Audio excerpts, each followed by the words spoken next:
পঞ্চায়েতের সদস্য পদে হারালেন চাচল ১ নম্বর ব্লকের মহানন্দপুর পঞ্চায়েতের প্রধান মৌদাস সরকার। কংগ্রেসের প্রতীকে জিতে ভিড়েছিলেন তৃণমূলে, নির্বাচিত হন প্রধান পদেও।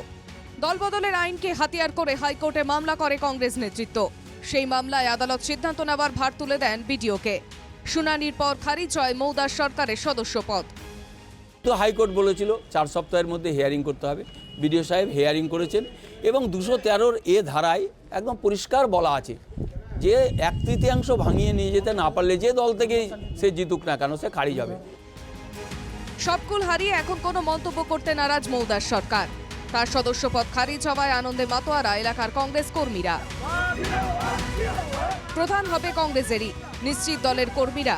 দলের নির্দেশের অপেক্ষায় কংগ্রেস কর্মীরা। আগামী সোমবারে আমাদের একটা প্রতিনিধি দল আমরা বিডিওর কাছে যাব। উনি কি করবেন সেটার অনেক কিছু নিয়ম আছে, সেই নিয়ম হিসাবেই সব কিছু হবে। কিন্তু আমরা আজকের দিনে আমরা ম্যাজিক ফিগারে আছি। বিডিও সাহেব আমাদেরকে যখনই আমাদের মেম্বারশিপ বলবেন যে আপনারা আপনাদের মেজরিটি উনি যদি দেখাতে বলেন, সোমবারই দেখাতে বলেন, আমরা সোমবারই দেখাতে পারবো এবং প্রধান আমাদের হবে। আমাদের ব্লক নেতৃত্ব আছে, ওপরে যারা আছে তারাই ডিসাইড নেবেন। আমরা দলের মানে নির্দেশকে সবসময় সম্মান জানাই। ওনারা যা সিদ্ধান্ত করবেন তাতেই আমরা মানে মতামত দিব। প্রধান কী হবে সেটাও বলতে পারছি না, সব কিছু দলের উপর নির্ভর।